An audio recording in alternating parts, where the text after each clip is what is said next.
Hi friends, welcome to our channel. இன்றைக்கி நம்ம இந்த வீடியோவில் ஒரு சூப்பரான 5 ஸ்நாக்ஸ் ரெசிபி தான் பார்க்க போகிறோம். இந்த 5 ரெசிபியுமே ரொம்ப ஈஸியாக சூப்பர் டேஸ்ட்டில் பண்ணலாம். ஃபஸ்ட்டு காரா பூந்தி எப்படி செய்யலாம் அப்படிங்கிறத பார்க்கலாம்.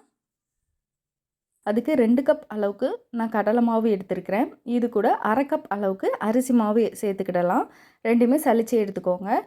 1 ஸ்பூன் அளவுக்கு நான் உப்பு சேர்த்துருக்கிறேன். ஒரு 1/4 பிஞ்ச் அளவுக்கு நம்ம பெருங்காயத்தூள் சேர்த்துக்கலாம். அப்புறம் காரத்துக்கு 1 ஸ்பூன் மிளகாய்த்தூள் சேர்த்துருக்கிறேன். இது கூடயே சோடா உப்பு ஒரு பிஞ்ச் அளவுக்கு மட்டும் நம்ம சேர்த்துக்கிடலாம். 1/4 ஸ்பூன் அளவுக்கு மஞ்சள் தூள் சேர்த்துக்கிட்டு நல்லா மிக்ஸ் பண்ணிக்கலாம் நம்ம. அப்போ இது கூடயே கொஞ்சம் கொஞ்சமாக தண்ணி மிக்ஸ் பண்ணி நம்ம நல்லா கரைச்சிக்கிடணும். ஃபஸ்ட்டு கட்டி இல்லாமல் கொஞ்சமாக தண்ணி ஊற்றி கரைச்சிட்டு அப்புறம் நம்ம இந்த தோசை மாவு பதத்துக்கு நம்ம நல்ல மாவை தனியாக கரைச்சிக்கணும். இந்த அளவுக்கு நமக்கு இருக்கணும்.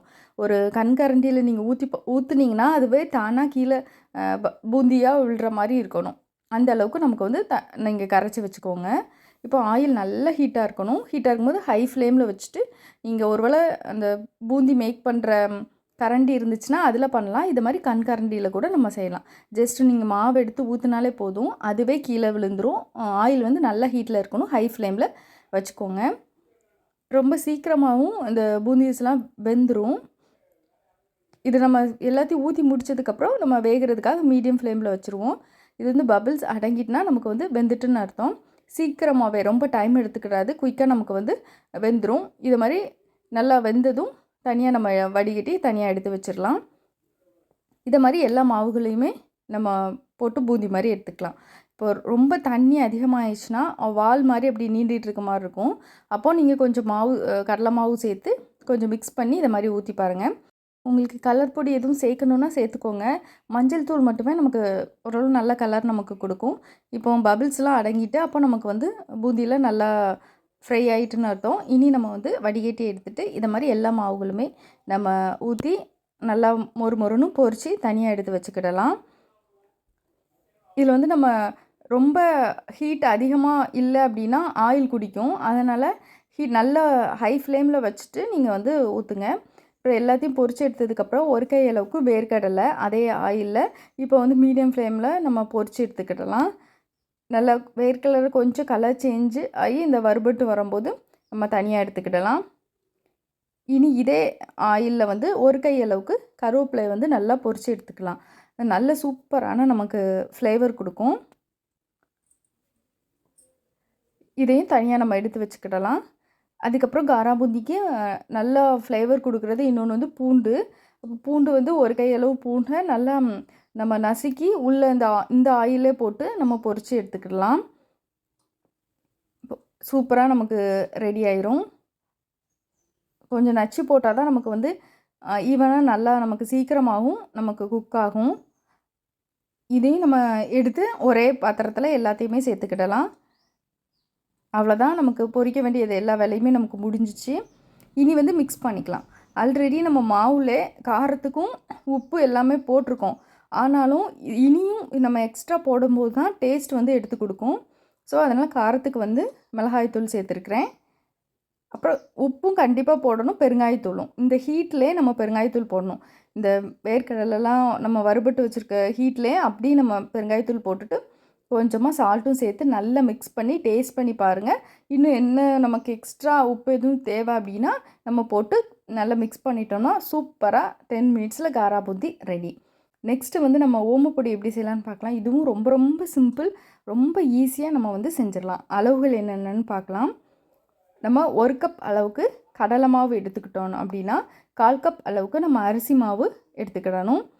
அப்போ தான் நமக்கு நல்லா சாஃப்டாகவும் கிறிஸ்பியாகவும் நமக்கு கிடைக்கும். இது கூடயே ஒரு 1/4 ஸ்பூன் அளவுக்கு மஞ்சள் தூள். இல்லை உங்களுக்கு ஃபுட் கலர் சேர்க்கணுன்னா நீங்கள் சேர்த்துக்கலாம். இதனுடைய மஞ்சள் தூளில் உள்ள கலரே நமக்கு சூப்பராக கிடைக்கும். இது கூட உப்பு சேர்த்துக்கிறேன். ஒரு அரை ஸ்பூன் அளவுக்கு மட்டும் உப்பு சேர்த்துக்கிறேன். நல்லா இதை நம்ம மிக்ஸ் பண்ணி விட்டுக்கலாம். அப்புறம் நல்ல சூடான ஆயில் 1 ஸ்பூன் சேர்த்துக்கலாம். இல்லைன்னா பட்டர் கூட நம்ம 1 ஸ்பூன் நல்லா சூடாக சேர்க்கணும். அப்போ தான் நமக்கு பொரிச்சு எடுத்து வரும்போது நல்லா கிறிஸ்பியாக நல்லாயிருக்கும். அப்புறம் ஓமம் 1 ஸ்பூன் அளவுக்கு மிக்சியில் நல்லா நம்ம கொஞ்சம் தண்ணி ஊற்றி அரைச்சி நான் வடிகட்டி வச்சுருக்கிறேன். இதை நம்ம சேர்த்துக்கலாம். இதுதான் நல்ல வாசனை நமக்கு கொடுக்கும். இது போக எக்ஸ்ட்ரா நம்ம தண்ணி சேர்த்து கொஞ்சம் கொஞ்சமாக சேர்த்து நம்ம நல்லா மிக்ஸ் பண்ணி பிசைஞ்சிக்கிடலாம். இப்போ ரெடியாக இருக்குது. இந்த மாதிரி நம்ம இடியாப்பத்துக்கெலாம் புளியோம்ல அந்த அச்சு உள்ள இதை எடுத்துக்கிட்டு அதில் நம்ம மாவு வச்சு ஆயில் நல்லா ஹீட் ஆனது ஒரு மீடியம் ஃப்ளேமில் வச்சுட்டு புளிஞ்சு விட்டுக்கோங்க. லோ ஃப்ளேமில் வச்சுக்கோங்க. ஏன்னா நமக்கு ஹீட் அதிகமாக இருக்கிறதுனால புளியறதுக்கு வந்து கஷ்டமாக இருக்கும். அதனால் நல்லா லோ ஃப்ளேமில் வச்சுட்டு அப்புறம் புளிஞ்சிட்டு அப்புறம் வந்து நீங்கள் மீடியம் ஃப்ளேமுக்கு மாற்றிடுங்க. இல்லைன்னா கையில் ரொம்ப ஹீட் படும். சீக்கிரமாகவே இதுவும் வெந்துடும். ஸோ ஒரு பக்கம் குக் ஆனதும் நம்ம அடுத்த பக்கம் திருப்பி போட்டு வேக வச்சுக்கலாம். அடுத்த பக்கமும் நமக்கு பபிள்ஸ் அடங்கினதுக்கப்புறம் நம்ம வெளியில் எடுத்துட வேண்டியதுதான். இது ரொம்ப குயிக்காக நமக்கு வந்து வேலை முடியும்.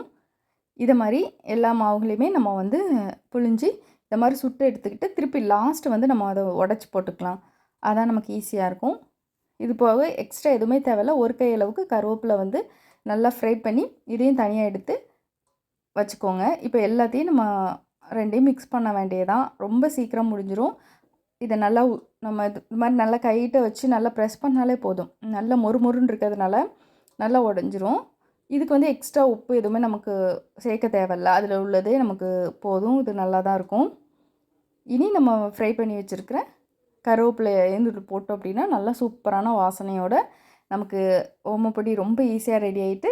தேர்டு வந்து ஒரு சூப்பரான ஸ்வீட் ரெசிபி பார்க்கலாம்.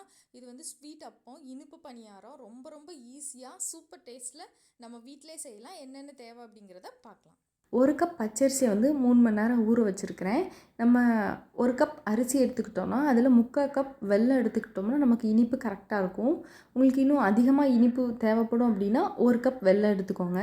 இப்போ இந்த வெல்லத்தில் வந்து தூசி அதெல்லாம் இருக்க சான்சஸ் இருக்குது. அதனால் ஒரு 1/4 கப் அளவுக்கு மட்டும் இந்த வெல்லத்துக்கு கூட தண்ணி ஊற்றி நம்ம கொஞ்சமாக கொதிக்க விடணும். வெல்லம் கரையிற அளவுக்கு நம்ம கொதிக்க வச்சா போதும். உடனே நம்ம ஆஃப் பண்ணிவிட்டு இதை தனியாக வடிகட்டி எடுத்து வச்சுக்கோங்க. இப்போ நம்ம வந்து அந்த அரிசி கூட மிக்சியில் 2 ஏலக்காய், ஒரு வாழைப்பழம் எடுத்துருக்கிறேன்.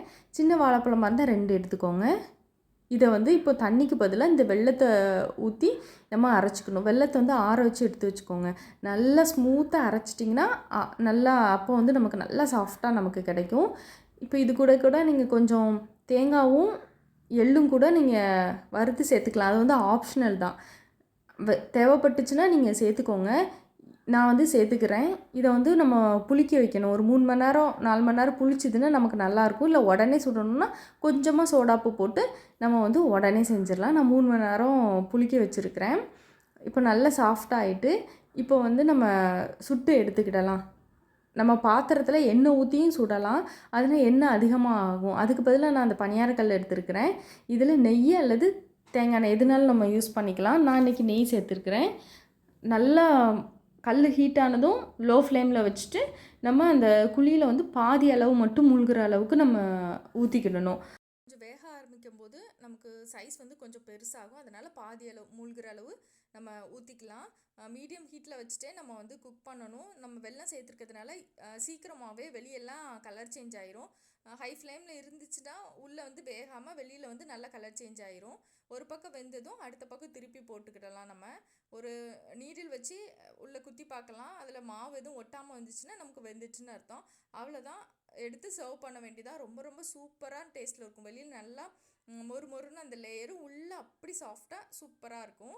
நெக்ஸ்ட்டு வந்து நம்ம ராகி லட்டு, ரொம்ப ரொம்ப ஹெல்த்தியான ராகி லட்டு எப்படி செஞ்சு நம்ம குழந்தைங்களுக்கு சாப்பிட வைக்கலாம் அப்படிங்கிறத இந்த வீடியோவில் நம்ம பார்க்கலாம்.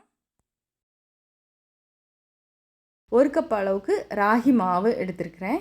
இது கூடயே ஒரு 1/4 ஸ்பூன் அளவுக்கு உப்பு சேர்த்துக்கிடலாம். ஆல்ரெடி நம்ம ஸ்வீட் தான் செய்ய போகிறோம். கொஞ்சம் மட்டும் அதனால் உப்பு சேர்த்து நல்லா மிக்ஸ் பண்ணி இப்போ தண்ணி ஊற்றி நம்ம நல்லா பிசைஞ்சிக்கிடலாம். ரொம்ப டைட்டாக அப்படிலாம் பிசைய வேண்டாம். கொஞ்சம் தளர்வாக பிசைஞ்சுக்கோங்க. இதை வந்து நம்ம தோசைக்கல்ல வச்சு நம்ம வேக வச்சு நம்ம எடுக்கணும். அதுக்கு முன்னாடி நல்லா 1 கப் அளவுக்கு வேர்க்கடலை வந்து வறுத்து இந்த தோலெல்லாம் எடுத்துக்கலாம். இதையும் நமக்கு வந்து பொடி பண்ணி நம்ம சேர்க்க போகிறோம். அதனால் இதை லைட்டாக வறுத்துக்கோங்க. வறுத்த வேர்க்கடலையாக இருந்தாலும் ரொம்பவே ஈஸி தான். தோல் மட்டும் எடுத்து ரெடியாக வச்சுக்கோங்க. இப்போ தோசைக்கல் நல்லா சூடானதும் நம்ம உருட்டி பிசைஞ்சு வச்சுருக்கிறோம்ல, இந்த மாவை வந்து நம்ம தட்டிக்கலாம். தட்டி வேக வைக்க போகிறோம். கொஞ்சம் ராகி மாவு வந்து வேக வைக்கிறது கொஞ்சம் டைம் ஆகும். ரொம்ப லோ ஃப்ளேமில் வச்சு தான் நம்ம இதை குக் பண்ணணும். இது கூட எண்ணெய் சேர்த்துக்கலாம். நான் இன்றைக்கி நெய் ஊற்றி இதை வந்து வேக வைக்க போகிறேன். அதனால் பொறுமையாக இதை வேக வச்சுக்கோங்க. நல்லா மெல்லிசாக தட்டினோன்னா கொஞ்சம் வேகிறதுக்கு ஈஸியாக இருக்கும். நெய் கொஞ்சமாக ஊற்றிக்கிறேன். ஒரு பக்கம் வந்தது அடுத்த பக்கம் திருப்பி, அப்புறம் திருப்பி மாற்றியே நம்ம குக் பண்ணிக்கணும். ஏன்னா கொஞ்சம் டிலே ஆகும்ல இது வேகிறதுக்கு, அதுக்காக. இப்போ திருப்பி போட்டுடலாம். சின்ன சின்ன உருண்டையாக நீங்கள் எடுத்து கூட பண்ணலாம். கொஞ்சம் டைம் ஆகுங்கிறதுக்காக நான் ஒரே இதாக பெருசாக எடுத்துருக்கிறேன்.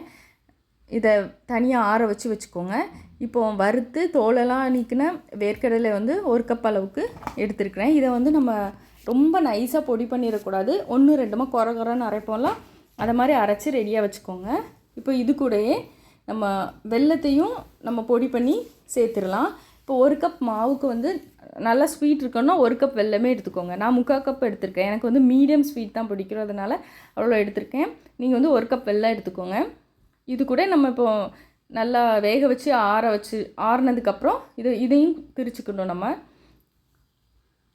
இது வந்து நல்லா வெந்திருக்கணும். அதனால் அதை டேஸ்ட் பண்ணி பார்த்துட்டு கொஞ்சம் வெந்திருக்கான்னு மட்டும் பார்த்துட்டு ஸ்டவ் ஆஃப் பண்ணி ஆற வச்சுக்கோங்க. இதையும் இந்த மாதிரி பிச்சு போட்டு அரைச்சிக்கலாம். இப்போ எல்லாத்தையும் 3மே ஒன்றா சேர்த்து நல்லா மிக்ஸ் பண்ணி நம்ம உருண்டை பிடிக்க வேண்டியதான். இப்போ ஃபஸ்ட்டு பார்க்குறதுக்கு வந்து ட்ரையாக இருக்க மாதிரி தான் இருக்கும். நம்ம நல்லா மிக்ஸ் பண்ண நமக்கு அந்த வெள்ளெல்லாம் இலகி நல்லா நம்ம உருண்டை பிடிக்கிற பதத்துக்கு வந்து நமக்கு வந்துடும். அப்புறம் ஈஸியாக உருண்டை பிடிச்சிடலாம். ரொம்ப சூப்பரான டேஸ்ட்டில் இருக்கும். இப்போ நம்ம ராகியை வந்து அந்த வேக வச்சு தான், அந்த தோசைக்கல்லில் போட்டு வேக வச்சு தான் அடுத்து தான் பொடி பண்ணியிருக்கோம். அதனால் சாப்பிடும்போது நல்லாவே வாயில் கடிபடும். அது ரொம்ப சூப்பரான டேஸ்ட்டில் இருக்கும். இந்த வேர்க்கடலையோடு சேர்த்து கடிபடும்போது சூப்பராக நமக்கு இருக்கும். குழந்தைங்களுக்கு ரொம்ப பிடிக்கும். கண்டிப்பாக ஸ்நாக்ஸ்க்கு வந்து நம்ம கொடுத்து விடலாம். பெரியவங்களுக்கெலாம் ரொம்பவே இருக்கும். ரொம்ப டயர்டாக இருக்குங்கிறவங்களுக்கெலாம் கண்டிப்பாக இதை செஞ்சு கொடுங்க. ரொம்பவே சூப்பராக இருக்கும். இப்போது நமக்கு இரத்த சிவப்பணுக்களில் வந்து பிராணவாயு வந்து நல்லா இன்க்ரீஸ் பண்ணி கொடுக்கும். அதனால் டயர்ட்லாம் இருக்காது. கண்டிப்பாக நீங்கள் குழந்தைங்களுக்கு கொடுங்க. அவ்வளோதான். இதை மாதிரி எல்லா உருண்டைகளும் நம்ம பிடிச்சி ஒரு பாக்ஸில் ஸ்டோர் பண்ணி வச்சிட்டோம்னா நமக்கு வந்து கெட்டு போகாமல் இருக்கும். நெக்ஸ்ட்டு குழந்தைங்களுக்குலாம் ரொம்ப ரொம்ப பிடிச்ச இந்த பொரி உருண்டை ரொம்ப ஈஸியாக சூப்பரான டேஸ்ட்டில் நம்ம வீட்டிலே பண்ணிடலாம். எப்படி செய்யலாம் அப்படிங்கிறத பார்க்கலாம். இன்றைக்கி நான் 1 கப் அளவுக்கு வெல்லம் எடுத்துருக்கிறேன். நம்ம எந்த கப்பில் வெல்லம் அளக்குறோமோ அதில் 3 மடங்கு வந்து நம்ம பொரி எடுத்துக்கணும். 1 கப் வெல்லத்துக்கு 3 கப் அளவுக்கு பொரி எடுத்து வச்சுக்கோங்க. இது கூடயே 1/4 ஸ்பூன் சுக்குத்தூள், அப்புறம் 2 ஏலக்காய் எடுத்துருக்கிறேன். ஏலக்காய் தூள் இருந்துச்சுன்னா அதுவும் ஒரு 1/4 ஸ்பூன் எடுத்துக்கோங்க. இப்போ இந்த வெல்லத்தில் வந்து தூசிலாம் இருக்கும். அதுக்காக இந்த வெல்லத்தை வந்து ஒரு 1/4 கப் அளவுக்கு தண்ணி ஊற்றி நம்ம வெல்லம்லாம் கரையிற அளவுக்கு சூடு பண்ணிவிட்டு அதை வந்து நம்ம வடிகட்டிக்கிடலாம். அப்போனா தூசி எதுவுமே இருக்காது. ஒருவேளை உங்களுக்கு வெல்லம் வந்து தூசி இல்லாததாக இருந்தால் டேரெக்டாக நம்ம இந்த பாத்திரத்திலே போட்டு இதிலே கொஞ்சமாக ஒரு 1/4 கப் தண்ணி ஊற்றி நம்ம கொதிக்க வைக்கலாம். இப்போ இந்த வெல்லம் வந்து நல்லா கொதித்து வந்து நமக்கு பதம் வந்து தேவைப்படும். அதுக்கு எப்படி நம்ம செக் பண்ணுறதுனா, ஒரு பாத்திரத்தில் வந்து கொஞ்சமாக தண்ணி ஊற்றிட்டு இதே மாதிரி கொஞ்சம் திக்காக வரத ஸ்டேஜில் லைட்டாக ஊற்றி பார்த்தீங்கன்னா இது மாதிரி கரைஞ்சிச்சின்னா நமக்கு பதம் வந்து கரெக்டாக இல்லைன்னு அர்த்தம். இப்போ இது கூடயே நம்ம அந்த சுக்குத்தூளையும் ஏலக்காய் தூளையும் நம்ம சேர்த்துக்கிடலாம். இன்னும் கொஞ்சம் திக்காக ஆகட்டும். நம்ம பாத்திரத்தில் தண்ணி வச்சு அதில் நம்ம ஊற்றும் போது அது வந்து பிரிஞ்சு போகாமல் கையில் எடுக்கிற பதத்துக்கு வரணும். இது வந்து கையில் எடுக்க முடியல, ஆனால் கரைஞ்சி போகலை. இன்னும் கொஞ்சம் ஒரு 2 to 3 minutes இருந்துச்சுன்னா நமக்கு அந்த ஸ்டேஜ் கரெக்டாக வந்துடும். அதனால் அப்பப்போ செக் பண்ணிக்கணும். இப்போ பாருங்கள், இது வந்து எனக்கு பிரிஞ்சு போல் நல்லா கையிலையும் எடுக்க வருது. இந்த ஸ்டேஜ் தான் கரெக்டாக இருக்குன்னு அர்த்தம். இந்த ஸ்டேஜில் ஸ்டவ்வை வந்து ஆஃப் பண்ணிவிட்டு நம்ம பொரியை சேர்த்து நல்லா மிக்ஸ் பண்ணிக்கலாம். இதுக்கு அடுத்த ஸ்டேஜ் போயினா ரொம்ப இறுகமாக ஆயிரும். இதுக்கு முந்தின ஸ்டேஜ்லேயே அந்த எடுத்தோன்னா நமக்கு வந்து பொரி ஒன்றோடு சேர்ந்து நமக்கு உருண்டை பிடிக்க வராது. இப்போ நல்லா ஆறணும். கை பொறுக்கிற சூடு வந்ததும் நம்ம உருண்டை பிடிச்சிடணும். ஆறிட்டுனா நமக்கு உருண்டை பிடிக்க வராது. இப்போ உருண்டை பிடிக்கிறதுக்கு முன்னாடி கையை தண்ணியில் நனைச்சிட்டு பண்ணலாம், அல்லது அரிசி மாவு லைட்டாக தடவிட்டு நம்ம உருண்டை பிடிக்கலாம், அல்லது நெய் கையில் தடவிட்டு நம்ம இதை மாதிரி உருண்டை எடுத்து பிடிச்சிடணும். கடகடான்னு பிடிச்சிடணும் அந்த சூட்டோடு இருக்கும் போதே. ஒரு வேளை உங்களுக்கு நிறைய குவான்டிட்டியில் செய்கிறீங்க, அப்போ வந்து ரொம்ப ஹார்டாகிட்டு ஆறுனதுக்கப்புறம் ஹார்டாயிரும். அப்போ உருண்டை பிடிக்க வரலாம், லைட்டாக ஹீட் பண்ணிக்கோங்க.